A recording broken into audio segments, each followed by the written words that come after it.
ومولانا محمدا عبده ورسوله أما بعد فأعوذ بالله من الشيطان الرجيم بسم الله الرحمن الرحيم وما خلقت الجن والإنس إلا ليعبدون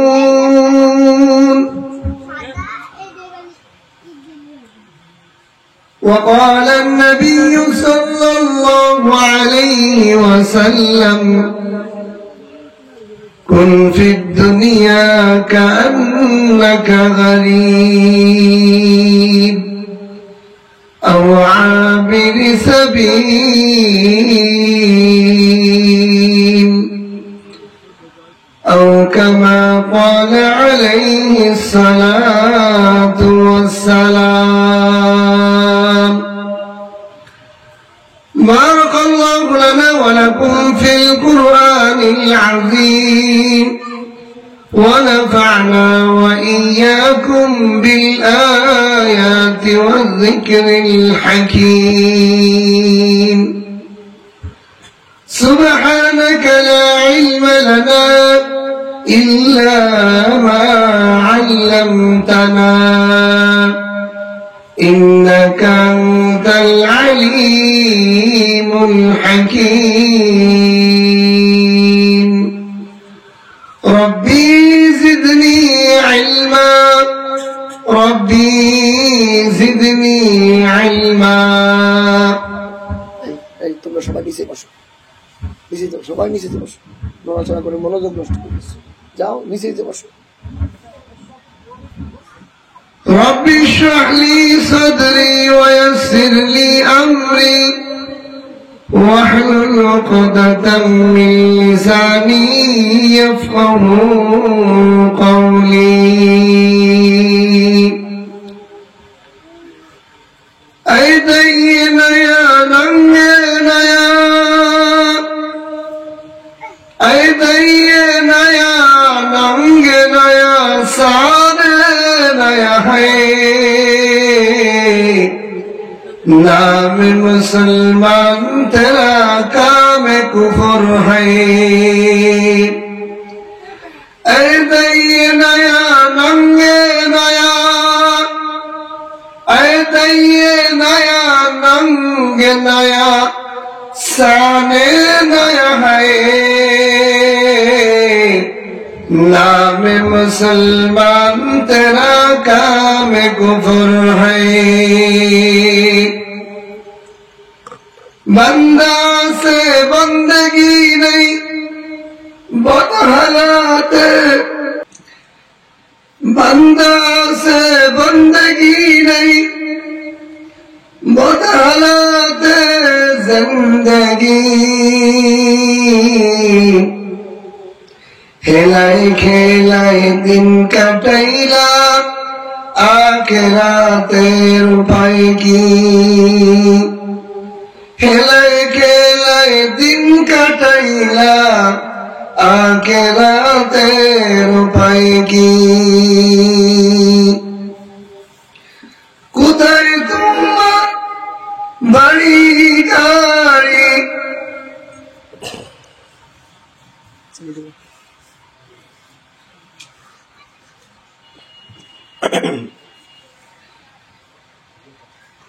কোথায় তোমার বাড়ি গাড়ি কোথায় তোমার ব্যাঙ্গালেস.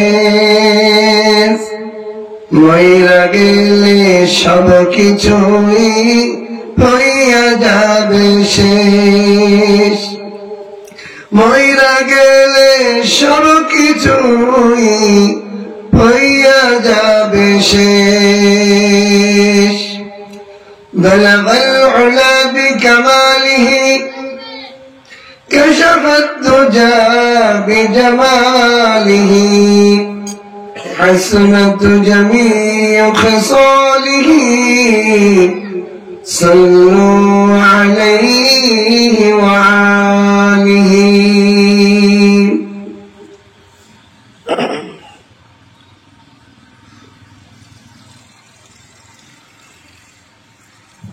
আল্লাহ তাআলা লাখ কোটি শুকর ও সুজুদ চরভাটপাড়া ইমদাদুল উলুম মাদ্রাসার বার্ষিক মাহফিলের প্রথম অধিবেশনের শুরুতেই আল্লাহ তাআলা আমাদেরকে বসার, আলোচনা করার এবং আমলের নিয়তে শোনার জন্য তৌফিক দান করেছেন। এজন্য কালিমাতুশ শুকর আদায় করি আলহামদুলিল্লাহ। আজ চরভাটপাড়া মাদ্রাসার মধ্যে কোরআনের আলোচনা, কোরআনের মজলিস, এটা জান্নাতের বাগিচা। কেন বাগিচা কিনা নয় কিনা, নয় কিনা, ঠিক কিনা বলেন? এটা একটা জান্নাতের বাগান। আল্লাহ রাসূল সাল্লাল্লাহু আলাইহি ওয়াসাল্লাম দুনিয়ার মুখে কোরআন এবং হাদিসের আলোচনা যেই মজলিসে হয়, ওই মজলিসকে জান্নাতের বাগান বলেছেন। আজ চরভাটপাড়া গ্রামের মধ্যে মানুষের প্রতিযোগিতা লাগার দরকার, কে এই বাগানের মধ্যে আগে ঢুকতে পারে। দুঃখের নাম তো আমার মুসলমান, কাজকর্মে আমার মুসলমানিত্ব খুঁজে পাওয়া যাচ্ছে না। মুসলমানের দৌড় আল্লাহর দিকে, মালিকের দিকে, আর কাফের মুশরিকের দৌড় শয়তানের দিকে, ঠিক কিনা? তা মুসলমান হিসেবে আমার আজ সমস্ত কাজ, সমস্ত আলাপ আলোচনা সব রেখে আজকে মাহফিলের জন্য সমস্ত সময়কে ব্যয় করার জন্য নিয়োগ করার দরকার ছিল কিনা? এলাকার মা বোনেরা সারাদিনে যত কাজ বাজ আছে সব সেরে ওযু করে মাগরিবের নামাজ পড়ে যায় নামাজে বসে যাওয়া দরকার। আজ আল্লাহ ওয়ালাদের মুখ থেকে আল্লাহর কোরআনের বাণী, নবীর বাণী আমরা শুনবো, ঠিক কিনা? এই আশায় বসে যাওয়া।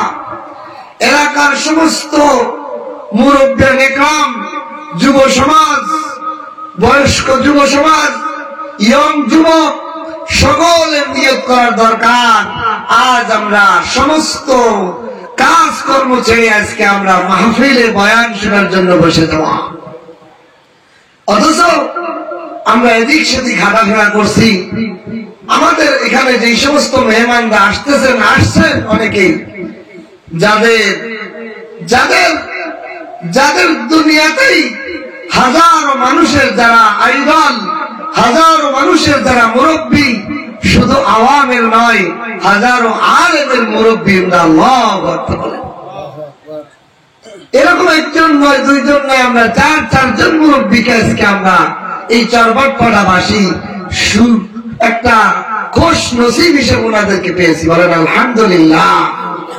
ওনাদের জন্য আজ আমার সব কাজ কাম ফেলে মাহফিলের প্যান্ডেলে এসে যাওয়ার দরকার ছিল, ঠিক কিনা?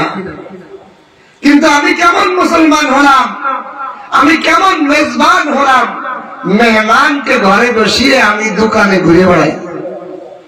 মেহমানকে আমার বাড়িতে এনে আমি যদি রাস্তায় রাস্তায়, বাজারে বাজারে ঘুরি, এটা কি মেহমানের ইজ্জত হইল না বেইজ্জতি হইল? এই জন্য এলাকার সকল বন্ধু বান্ধব, ভাই ব্রাদার, চাচা, মুরব্বী, দাদা, সবাইকে হাত জোর করে বলবো, এই সমস্ত আলেম, ওলামায়ে হক, ওয়ারাসাতুল আম্বিয়া, এই সমস্ত আলেমের মুখ থেকে কিছু নসিহত শোনা, দিলের কানে শোনা, আমলের নিয়তে শোনা, এবং এটাই আমার নাজাতের ওসিলা মনে করে শোনা, বলেন আমিন। এই জন্য মাহফিলের প্যান্ডেলের মধ্যে সকলে এসে যাওয়া। যার যে মেহমান এমন এমন একজন আলেম, এনাদের কথা শুনতে হলে আমি ওনার বাড়িতে যে, ওনার মাদ্রাসা যে, ওনার প্রতিষ্ঠানে যে, ওনার কাছ থেকে নসিহত শোনা আমার জন্য অনেক দুষ্কর। আজ আমার বাড়ির দ্বারে এসেছে, আমার এলাকায় এসেছে, আমার ঘরের দুয়ারে এসেছে। আজ যদি আমি ওনার সাথে মুসাফা করি, ওনার কথা শুনে, ওনার থেকে দোয়া নিয়ে না দিতে পারি, আমার মতো কপাল পোড়া কে হতে পারে? আর যদি নবী মুহাম্মদুর রাসূলুল্লাহ সাল্লাল্লাহু আলাইহি ওয়াসাল্লাম আমাদের এই এলাকার মাদ্রাসার মধ্যে আসতেন, বলেন মুসলমান হিসেবে, একজন পুরুষ হিসেবে আমরা কেউ ঘরে বসে থাকতে পারতাম? নবী নাই, নবীর রেখে যাওয়া ধন, যেই উলামায়ে কেরামের সিরার মধ্যে ইলম রয়েছে কোরআন হাদিসের, তারা আমাদের এলাকায় আসতেছে আর আমরা এদিক সেদিক ঘুরে বেড়াই। আমরা তাদের থেকে নসিহত, তাদের থেকে মুসাফা, তাদের চেহারা দেখা, এটা যদি না নিতে পারি, আমার মতো আপনার মতো কপাল পোড়া আর কে আছে? এই জন্যই কবি বলেন, দাইয়ে আয় দাইয়ে নয়া নঙ্গে নয়া,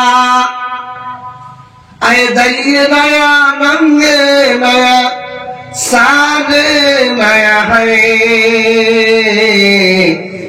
नाम मुसलमान तेरा काम कुफर है,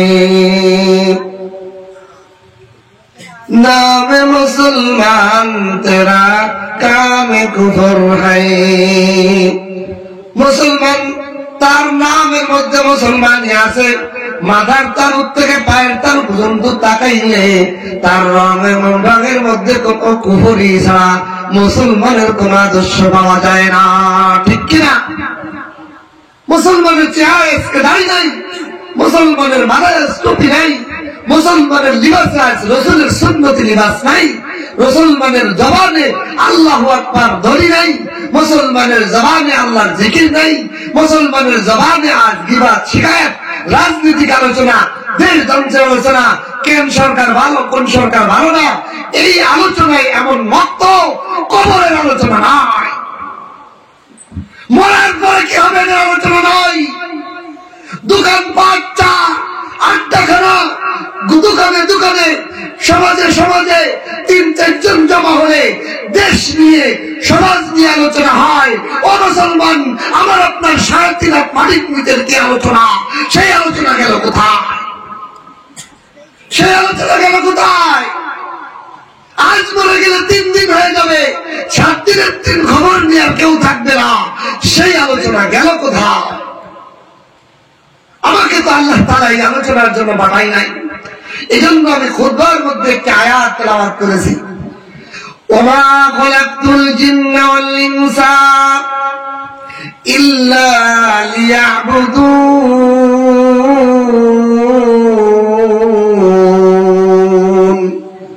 আল্লাহ তাআলা বলেন, ওমা খলাকতুল জিন্না ওয়াল ইনসা, আমি মানুষ এবং জিন জাতিকে সৃষ্টি করি নাই, তবে একমাত্র শুধুমাত্র ইল্লা লিয়াবুদুন, আমি আল্লাহ পাকের একমাত্র শুধুমাত্র আমি আল্লাহর দাসত্ব, গোলামি আর প্রশংসা আর আলোচনা আর প্রশংসা আর গুণ কীর্তি আমি আল্লাহর ছাড়া তোমার জবানে আর কারো হতে পারে না, বান্দা, ঠিক কিনা? আমি আপনি যদি একবার চিন্তা করতাম আল্লাহ পাকের গোলামি, আল্লাহ পাকের আরাধনা, আল্লাহ পাকের জিকির, আল্লাহ পাকের প্রশংসা, আল্লাহ পাকের গুণ ছাড়া আমার জবানে আর কিছু হতে পারে না, কেননা আমার জবানটা চালাই কে? আমি না, আল্লাহ। জিহ্বাটা এমনি বের করে রাখেন, জিহ্বাটা যদি এমনি বের করে রাখেন, বছরের পর বছর রাখেন, একটা টু শব্দ বের হবে, একটা আওয়াজ বের হবে কিনা বলেন? বের হবে? আমি জিহ্বাটা বের করে রাখলাম, বলেন একটা আওয়াজ হবে? তাহলে বোঝা যায় জিহ্বার মধ্যে আওয়াজের কোন ক্ষমতা নাই। আচ্ছা, যদি দাঁত এরম বের করে রাখি কোন আওয়াজ হয়, তাহলে বুঝলাম দাঁতেরও কোন ক্ষমতা নাই। আলা জিহ্বের মনে হয় ক্ষমতা আছে, আর করে আলা জিহ্বে বের করে রাখলাম, আলা জিহ্বেরও কোন ক্ষমতা নাই। গলা বের করে রাখলে বুঝি কথা কয়, গলাও রাখলাম, কোন আওয়াজ হয়? কোন আওয়াজ হয় না। কে বানাইল আমার জবানের কথা বলার শক্তি? কে দিল? কোথা থেকে আসলো? কে উৎপাদন করলো? যেই মানুষটা বোবা, সেই মানুষটাও তো কথা বলতে পারে না, তার তো জিহ্বা আছে, আলা জিহ্বা আছে, দাঁতও আছে, ঠোঁটও আছে, গলাও আছে, কেন কথা বলতে পারে না? আমার মালিকের অনুমতি নাই, এই জন্য সে কথা বলতে পারে না। ঠিক কিনা? ও মুসলমান,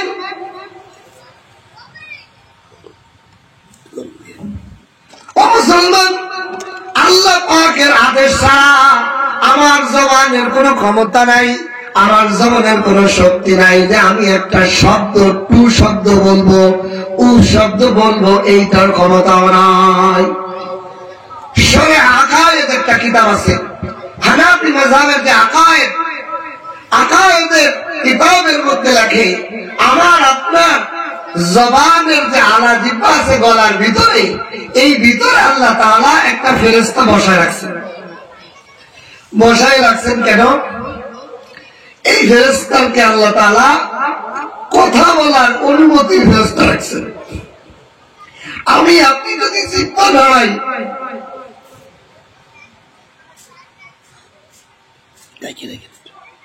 আমি আপনি যদি জিহ্বা নাড়াইলেই কথা হবে না। আল্লাহ তাআলা ফেরেশতা আল্লাহর কাছে অনুমতি চায়, ওগো আল্লাহ, এই আবিদ নামের ব্যক্তিটা অমুক তার চাচাকে চাচা বলে ডাকতে চায়, আপনি কি অনুমতি দিলেন কিনা? আপনি যদি অনুমতি দেন তাহলে আমি এই আওয়াজটা বের করব, আর না হলে আমি বের করব না। ওই ফেরেশতা আল্লাহ থেকে যখন অনুমতি পায়, তখন আমি চাচা বললে চাচার নামক একটা শব্দ বের হয়। বলেন সুবহান। আর ওই ফেরেশতা যদি অনুমতি না পায়, সারা জিন্দেগি জিহ্বা নাড়াইয়েও গলা থেকে একটা টু শব্দ বের হবে না। আল্লাহু আকবার। যে আল্লাহ আমার জবানে আওয়াজ দিলেন, যে আল্লাহ আমার জিহ্বার মধ্যে রস দিলেন, বিজ্ঞান বলে যদি কোনো মানুষ কথা বলার সময় তার জবানের মধ্যে এক প্রকার লালা বের হয়, এই লালাটা যদি বের না হয়, দাঁতের ছোঁয়া যখন জিহ্বায় লাগবে বিষের মতো যন্ত্রণা হবে। শুকনা জিহ্বা যদি দাঁতের ছোঁয়া লাগে ব্যথা পায়। এই জন্য আল্লাহ তাআলা জিহ্বার মধ্যে একটা অটোমেটিক লালা বের হওয়ার কেমিক্যাল দিয়ে দিয়েছেন। সুবহানাল্লাহ। কথা বলার সময় অটোমেটিক এই লালাটা বের হয়, কথা যখন বন্ধ থাকে অটোমেটিক অফ হয়ে যায়। বলেন এই জিহ্বার লালা আমি ইচ্ছা করে বের করতেও পারি না, আমি ইচ্ছা করে বন্ধ করতে পারি না। সব না চাবিকাঠি আল্লাহ তাআলার কুদরতি হাতে।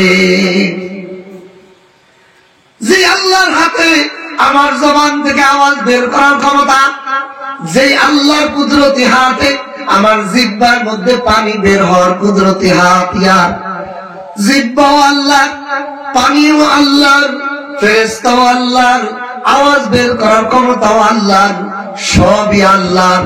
এই আল্লাহর দিয়ে জবান দিয়ে আমি যদি যত কথা বলি সব কথা তো আল্লাহর প্রশংসা হওয়ার দরকার ছিল। ঠিক কিনা?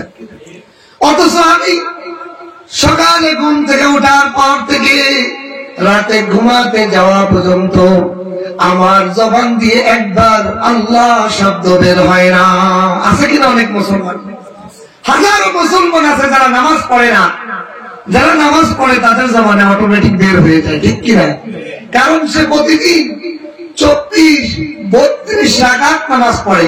প্রত্যেক রাকাতে সে তাকবীরের মধ্যে আল্লাহু আকবার বলে, রুকুতে আল্লাহু আকবার বলে, সিজদায় যেতে আল্লাহু আকবার বলে, সিজদা থেকে আল্লাহু আকবার বলে, কত হাজার হাজার সে আল্লাহু আকবার বলে। ঠিক কিনা? আর বেনামাজি তার 24 ঘন্টার মধ্যে একবারও তার জবান দিয়ে আল্লাহু আকবার শব্দ বের হয় না। ওটা বলবেন, একবার কি চিন্তা করো না, একবার কি চিন্তা করে না যে মালিক আমাকে জবান দিয়ে এত কথা বলার শক্তি দিল, সেই মালিকের নামটা একবার আল্লাহ বলে ডাক দিলাম না। একবার আল্লাহ, ও আল্লাহ, একবার মালিককে মোহাম্মত করে ডাক দিতে আমার কপালে জুটল না। সারাটা দিন আমি বাক করলাম, রাজনীতিক আলোচনা করলাম, সমাজনীতি আলোচনা করলাম, একজনের আরেকজনের গিবাদ কইলাম, অমকের সমালোচনা করলাম, অমক ভালো না, অমক ভালো না, অমক তমক ভালো না, এ ভালো না, ও ভালো না, এত কথা বললাম, আমি একবার জবান দিয়ে ভুলেও আল্লাহ বলে ডাকলাম। হায় আফসোস।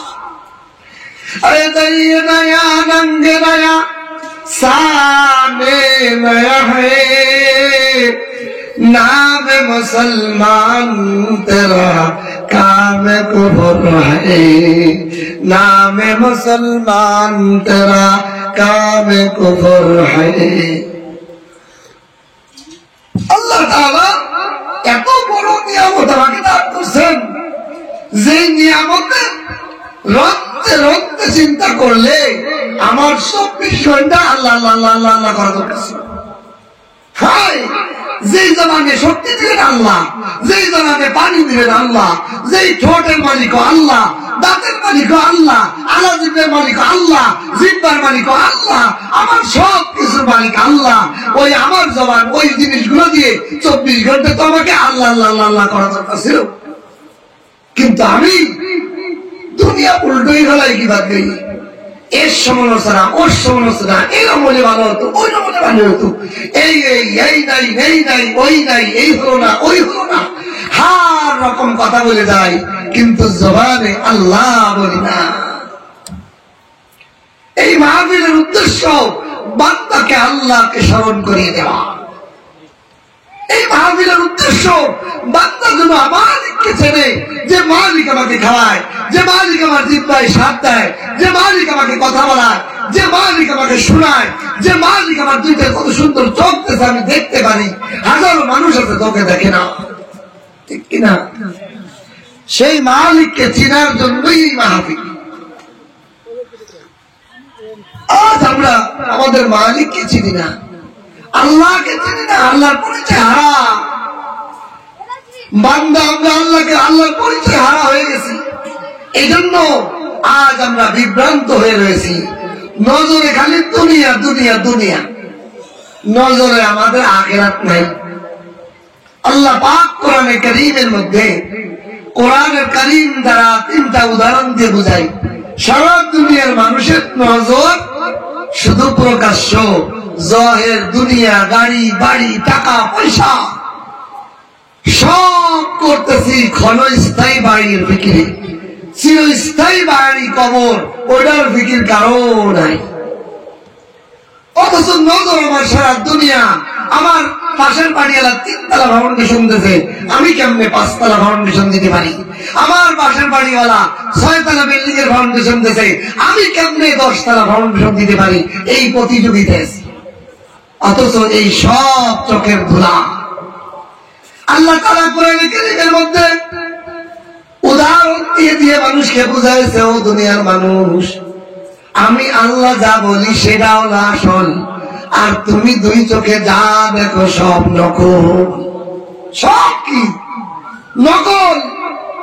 নকলের পিছে তো উড়িবা না, আসলের পিছে তো উড়িবা। নকলের পিছে তো উড়াবা না, আসলের পিছে তো উড়াইবা। আল্লাহ তাআলা এটা পরীক্ষার মাধ্যমে কোরআনে কারীমের মাধ্যমে উদাহরণ দিয়ে দিয়ে বুঝাইছে। দেখেন বোঝেন, কোরআনে কারীমের মধ্যে আল্লাহ তাআলা বলেন, ওয়ামা তিলকা বিয়ামিনিকা ইয়া মূসা, ও মূসা আপনার হাতের মধ্যে কি? মূসা আলাইহিস সালাতু ওয়াস সালামের হাতে ছিল একটা লাঠি। বলেন লাঠি উপকারী না অনুপকারী? উপকারী না? লাঠি দিয়ে মানুষ কুকুর দৌড়াইতে পারে, লাঠি দিয়ে মানুষ লাঠিয়ারে থাকলে শত্রুর মোকাবেলা করতে পারে, লাঠি দিয়ে মানুষ সাপ পিচ্ছুর হাত থেকে বাঁচতে পারে, লাঠি দিয়ে অনেক ধরনের শত্রুর মোকাবেলা করা যায়। রাতের বেলা একটা লাঠি থাকলে চোর ডাকাতের থেকেও রক্ষা পাওয়া যায়। বিভিন্ন জিনিস থেকে লাঠির দ্বারা উপকার পাওয়া যায় কিনা? লাঠি হলো উপকারী। আল্লাহ তাআলা বলেন, ও মূসা আসলে নবীর মাধ্যমে কিয়ামত পর্যন্ত উম্মতকে আল্লাহ তাআলা একটা শিক্ষা দিয়েছেন। আল্লাহ তাআলা বলেন, ও মূসা হাতে তোমার লাঠি, এই লাঠি তো তুমি মনে করছো কি তোমার জন্য উপকারী না? দ্রুত লাঠিটা ফেলাও।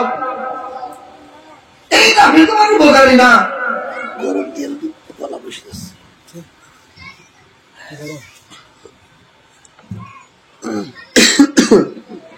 এই লাঠি তোমার জন্য উপকারী মনে করতেছ?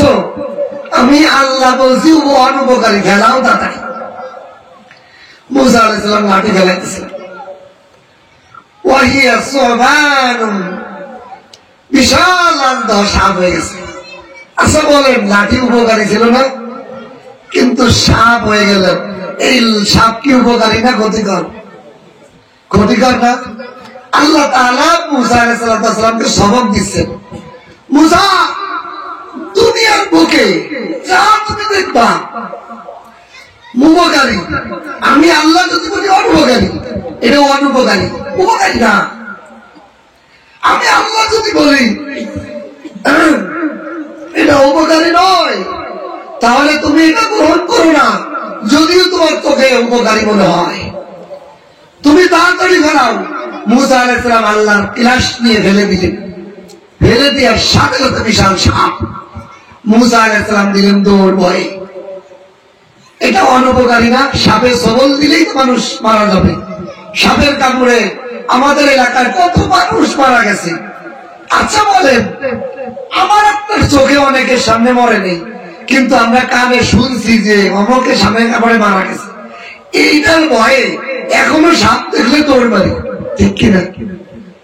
অনেক আছি এখানে যারা যারা কখনো কেউ সাপে কাটে বাড়ি ফেলছে, এরকম লোকই দেখিনি। তারপরও ভয় পাই কেন? একজন ব্যক্তির কাছ থেকে শুনছি, সে দেখছিল। এই শোনা কথার পর একই হইয়া সাপ দেখলেই ভয় দৌড়াই, ঠিক কিনা? মুসা আলাইহিস সালামকে আল্লাহ বললেন, মুসা কোথায় যাও? কয় আল্লাহ, এত সাপ বিষাক্ত, কামড় দিতে আমরা শেষ করে দিবে। কয় না না, ভয় নাই, লেজ ধরো। দেখেন এখানেও আবার পরীক্ষা। তুমি মনে করতেছো সাপ ভয়ঙ্কর, কিন্তু আমি আল্লাহ যখন বলছি সাপ ধরো, এটা তোমার জন্য উপকারী হয়ে যাবে। সঙ্গে সঙ্গে মুসা আলাইহিস সালাম সাপের লেজ ভয়ে ভয়ে ধরছেন। ধরার সাথে সাথে সানুঈদুহা সিরাতাহাল উলা, সঙ্গে সঙ্গে এই সাপটা আবার পুনরায় লাঠি হয়ে গেছে। বলেন সুবহানাল্লাহ। মুসা আলাইহিস সালামকে আল্লাহ তাআলা লাঠি আর সাপের মাধ্যমে উপকারী অনুপকারী বোঝাইলেন, যে তুমি যেটা উপকারী মনে করতেছো এই লাঠি, সেটা ভয়ঙ্কর সাপ হয়ে গেছে। আমার সাপকে যখন তুমি ভয়ঙ্কর মনে করতেছো, আমি বললাম ধরো, আমি আল্লাহর হুকুম মানার সাথে সাথে সাপ হয়ে গেল উপকারী আমার লাঠি। মানে তোমার আমার দৃষ্টিতে যে জিনিস ভালো, আর আমি আল্লাহ যদি বলি খারাপ, এটা খারাপই। তুমি আমার দৃষ্টিতে যদি মনে হয় এটা খারাপ, আল্লাহ যদি বলে এটা ভালো, কোরআন যদি বলে এটা ভালো, এটাই ভালো, ঠিক কিনা? আল্লাহ তাআলা তখন ক্লাস করাইলেন। মুসা আলাইহিস সালামকে কোরআনের ঘটনার মাধ্যমে পরীক্ষা দিলেন, ক্লাস দিলেন। ক্লাস, এই ক্লাসের পরে আল্লাহ তাআলা মুসা আলাইহিস সালামকে 3টা পরীক্ষা করছেন। কয়টা? আমাদের সমাজেও 3টা পরীক্ষা হয়। প্রথম সাময়িক, দ্বিতীয় সাময়িক, তৃতীয় সাময়িক। 3টা পরীক্ষা হয় কিনা? স্কুল বলেন, মাদ্রাসা বলেন, সব জায়গায় 3টা পরীক্ষা হয় বছরে। মুসা আলাইহিস সালামের পুরা জিন্দেগিতে আল্লাহ তাআলা 3টা পরীক্ষা দিয়েছেন। এই সবক সঠিকভাবে আমার মুসা শিখছে কিনা? আমার মুসাকে যে আমি বুঝাইছি, আমি আল্লাহ যেটা বলবো এটা হক, তুমি যা দেখো আর তুমি যা বোঝো আকল দিয়ে, সেটা হক না। কোরআন হাদিস আল্লাহর ওহী যেটা বলে, আল্লাহ যেটা বলে, সেটাই সঠিক। এই ক্লাস দেওয়ার পর 3টা পরীক্ষা মুসা আলাইহিস সালামের কাছ থেকে আল্লাহ তাআলা পুরো জিন্দেগিতে নিছেন। নাম্বার 1, পরীক্ষা নম্বর 1, কি পরীক্ষা নিলেন? মুসা আলাইহিস সালাম ফিরাউনের সাথে মুনাজারা, মুবাহাসা, প্রতিদ্বন্দ্বিতায় লাগছে। কিসের প্রতিদ্বন্দ্বিতা? ফিরাউন বলে, ও মুসা, তুমি তো লাঠিরে সাপ বানায় দেখাইলে, আমিও তোমার অনেক জাদুকর দিয়ে তোমার সাপ বানায় দেখাবো, আমারও অনেক জাদুকর আছে। মুসা আলাইহিস সালাম এবং জাদুকরদের সাপের লড়াই চলবে। জাদুকররা বলল, মুসা আপনি আগে ফেলেন, আপনার জাদু আগে প্রদর্শন করেন। মুসা আলাইহিস সালাম বললেন, না, তোমরা আগে দেখাও। মুসা আলাইহিস সালাম দাঁড়িয়ে আছে, জাদুকর বাহিনী সাপ বানিয়ে মুসার দিকে তেড়ে ফাটিয়েছে। হাজার হাজার সাপ, জাদুকররা হাজার হাজার জাদুকরের হাজার হাজার সাপ মুসা আলাইহিস সালামের দিকে ধেয়ে আসছে আক্রমণ করার জন্য। বলেন, আমার আপনার আকল, আমার আপনার দৃষ্টি, যুক্তি কি বলে, মুসা তোমার হাতে আছে লাঠি। ও মুসা নবী, আপনার হাতে আছে লাঠি, আপনার হাতের লাঠি দিয়া যাইয়ে পিড়ান, আপনার সাপে আক্রমণ করবে, আপনি যাইয়ে পিড়ান, আপনার হাতে তো একটা লাঠি আছে, লাঠির বাড়ির ঠেলায় সাপ পাইতে দেন। এটা ছিল যুক্তি, কি বলেন? এটা গেল কি ছিল? যুক্তি। এটা ছিল চোখের দৃষ্টি, যে আমার দিকে সাপ আসছে, হাতে আমার লাঠি আছে, আমি লাঠি দিয়ে ঝুড়ে মারব। কিন্তু আল্লাহ তাআলা বলেন, ও মুসা, ক্লাস যদি মনে থাকে তাহলে তোমার হাতের লাঠিটা জমিনের মধ্যে ফেলে দিয়ে নিরস্ত্র হয়ে আমি আল্লাহর উপর তাওয়াক্কুল করো। আল্লাহু আকবার। ও মুসা, আমি আল্লাহর উপর, তুমি যদি আমার সত্য খালেক, তুমি যদি আমার সত্য গোলাম হও, তুমি যদি আমার সত্য নবী হও, লাঠির পর আস্থা রাখা যাবে না, লাঠির উপর ভরসা রাখা যাবে না। ও মুসা, ভরসা একমাত্র আল্লাহর উপর রাখতে হবে। এই হাতের লাঠিটাও জমিনে ফেলে দাও, নিরস্ত্র হয়ে মালিক আল্লাহর উপর আস্থা করো। মালিক আল্লাহর উপর আস্থা তুমি যদি করতে পারো, মালিক তোমাকে একা ছাড়বে না, মালিক তোমাকে সাপের বিপদে ফেলে দিবে না। মুসা আলাইহিস সালামের আকলে বলতেছে, ও মুসা, লাঠি দিয়ে বাইও সাপ, নয়তো না ধ্বংস করে দিবে। মুসা আলাইহিস সালামের বিবেক বলে, মুসা লাঠিতে তো আছে, ফেলিস না, মোর সাপের আক্রমণ থেকে বাঁচার জন্য জোড়া বাড়ি মার। কিন্তু মুসা আলাইহিস সালাম বলেন, না না, আমার আকল চলবে না, আমার বিবেক চলবে না, আমার বুদ্ধি আর আকল দিয়ে আমি চলবে না, আমার মালিকের আদেশে আমি মানবো। আমি হাতের লাঠিটা জমিনে ফেলে দিলাম। সুবহানাল্লাহ। ফেলে দেওয়ার সাথে সাথে মালিকের পক্ষ থেকে কি হয়ে গেল, এই হাতের লাঠিটা বিশাল অজাগার সাপ, হাজার হাজার সাপকে সব এই সাপে গিলে খেয়ে ফেলছে। বলেন সুবহানাল্লাহ। আল্লাহ পারেন কিনা? মনিবের গোলাম যদি মনিবের উপর আস্থা রাখে, মনিবকে তারে বাঁচাবে না? কি বলেন? মনিব বাঁচাবে কিনা তাকে? অবশ্যই তাকে বাঁচাবে। এই জন্য মুসলমানের একমাত্র আস্থা কোথায়? আল্লাহর উপর। টাকার উপর আস্থা থাকা যাবে না, বাড়ির উপর আস্থা থাকা যাবে না, ধন সম্পদের উপর আস্থা থাকা যাবে না। সমস্ত আস্থা মানুষের, মুসলমানের থাকবে একমাত্র আল্লাহর উপর। ঠিক কিনা? আচ্ছা বলেন, বাড়ির উপর যদি আস্থা থাকতো, আমেরিকার লস এঞ্জেলস শহরের হাজার কোটি বিলিয়ন ডলার প্রতি যাদের এক একটা বিল্ডিং এর মালিক, যারা এক একটা বাড়ির মালিক, বাংলাদেশের অর্ধেক কিনা যায় এত কোটি কোটি টাকা ডলারের বাড়ির মালিক, এর 8 দিনে পুরে ছাই খালি হয়ে গেছে কিনা? পুরে ছাড় খাওয়া হয়ে গেছে কিনা? এই জন্য এই টাকা বাড়ির উপর আস্থা করা যায় না। আমাদের দেশে নোয়াখালী, ফেনী যে বন্যা হলো, এই বন্যার ঘটনা আপনারা সবাই জানেন। এক লোক সাংবাদিক বলতেছে, হুজুর সাংবাদিক ভাই, আমার বাড়িতে 3টা ছেলে জাপান থাকে, বিরাট 5তলা বিল্ডিং, টাকা পয়সার অভাব নেই, কিন্তু বন্যায় 3 দিন পর্যন্ত কোনো দানা পানা মুখে দিতে পারি নাই, খাবার নাই। টাকা থাকলেই সবকিছু হয় না, ঠিক কিনা?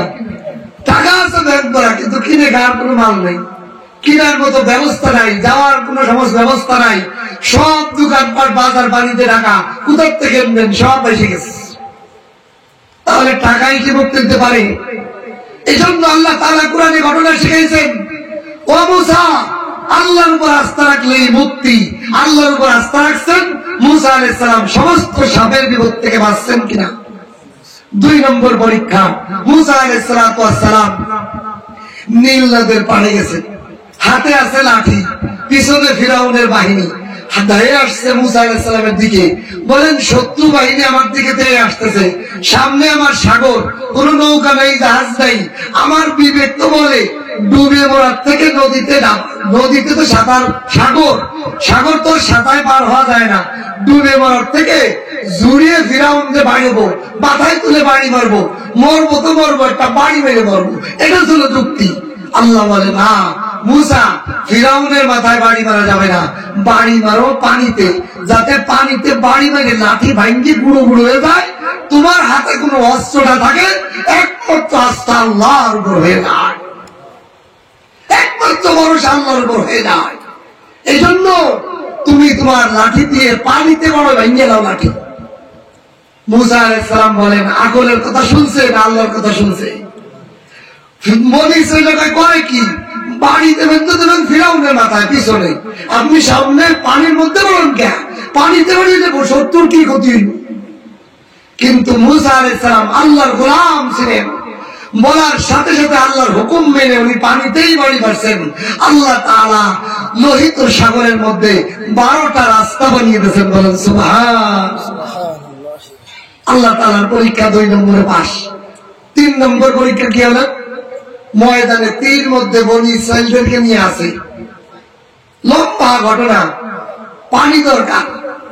বনি ইসরাইল বলে পানি দেন, মুসা আলাইহিস সালামের হাতে লাঠি, মরুভূমি, বলেন লাঠি সাপলের মতো ব্যবহার করে মাটি খুঁজে খুঁজে খুঁজে একসময় কূপ হিসেবে পানি পাওয়া যাইতে পারে, এটাই তো একটা অস্ত্র আছে, আর তো অস্ত্র নাই। যুক্তি তো বলে যে লাঠি দিয়ে খুঁজতে থাকো, আর সবাই মাটি সরাইতে থাকো, পানি সরাইতে থাকো, একসময় পানি পাওয়া যাইতে পারে, এছাড়া তো আর পানির পাওয়ার ব্যবস্থা নাই মরুভূমির মধ্যে। কিন্তু আল্লাহ তাআলা বলেন মুসা, পাথরের মধ্যে লাঠি বাড়ি মার, তাতে ভাঙ্গি গুঁড়ো গুঁড়ো হয়ে যায়। পাথরের মধ্যে বাড়ি মারো, তাহলে লাঠিটা ভেঙে গুঁড়ো গুঁড়ো হয়ে যাবে, তাহলে তুমি আমি আল্লাহর উপর ভরসা থাকবে। এই অস্ত্রের পরে আর ভরসা থাকা লাগবে না, ভরসার মধ্যে খাঁটি থাকতে হবে, আস্থা এবং তাওয়াক্কুলের মধ্যে খালেস হইতে হবে, একমাত্র আল্লাহর উপর ভরসা থাকতে হবে। এই জন্য মুসা আলাইহিস সালাম লাঠি পাথরের মধ্যেই বাড়ি মারলেন, বাড়ি মারতে দেরি, পাথরের মধ্য থেকে 12টা রাস্তা হইতে দেরি নেই, বলেন সুবহানাল্লাহ। আল্লাহ তাআলা আমাদেরকেও আল্লাহর উপর আস্থা রাখার তৌফিক দান করে, বলেন আমিন। ওয়া আখিরু আলহামদুলিল্লাহি রাব্বিল আলামিন।